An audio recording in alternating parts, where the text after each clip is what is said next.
भगवान श्री राम अयोध्या से निकल तमसा नदी पार करते हैं और श्रृंगवेरपुर तीर्थ होते कुरई गांव, प्रयाग, चित्रकूट, सतना और आखिर में दंडकारण्य के घने वन में पहुंचते हैं। इस वीडियो में हम भगवान श्री राम के दंडकारण्य से आगे के मार्ग के बारे में जानेंगे, जिनसे होकर भगवान श्री राम रावण की नगरी लंका तक पहुंचे और रावण का वध किया।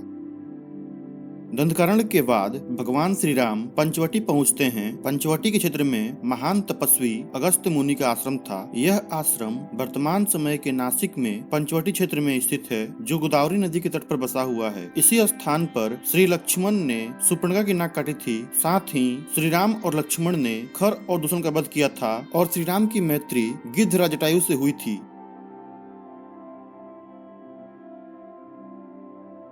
पंचवटी के बाद भगवान श्री राम सर्वतीर्थ पहुंचते हैं। सर्वतीर्थ के क्षेत्र में ही मारीच और खर व दूषण के वध के बाद रावण माता सीता का हरण करता है और रावण से युद्ध करते समय जटायु की भी मृत्यु हो जाती है। जटायु की स्मृति आज भी नासिक से 56 किलोमीटर दूर ताकेड गांव में सर्वतीर्थ नामक स्थान पर संरक्षित है। जटायु की मृत्यु इसी स्थान पर हुई थी, जो नासिक जिले के ताकेड गांव में मौजूद है। इसी स्थान पर मरणासन जटायु ने श्री राम से माता सीता के बारे में बताया था। श्री राम ने इसी स्थान पर जटायु का अंतिम संस्कार किया और एक साथ अपने पिता और गिद्धराज जटायु का श्राद्ध तर्पण किया। इसी सर्वतीर्थ स्थान पर श्री लक्ष्मण ने लक्ष्मण रेखा बनाई थी।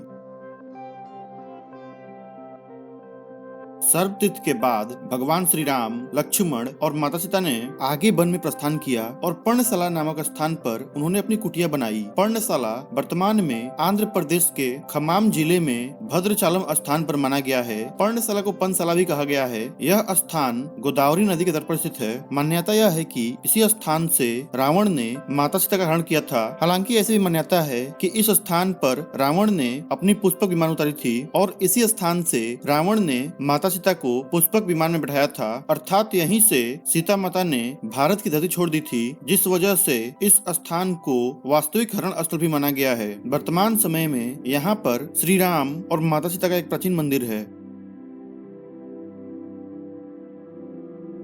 सीता माता के हरण के पश्चात श्री राम और लक्ष्मण उनकी खोज में तुंगभद्रा एवं कावेरी नदी के अनेक क्षेत्र में वो गए और जगह जगह पर उन्होंने सीता माता की पूछताछ की। इसी कड़ी में वे दोनों सबरी के आश्रम पहुंचे।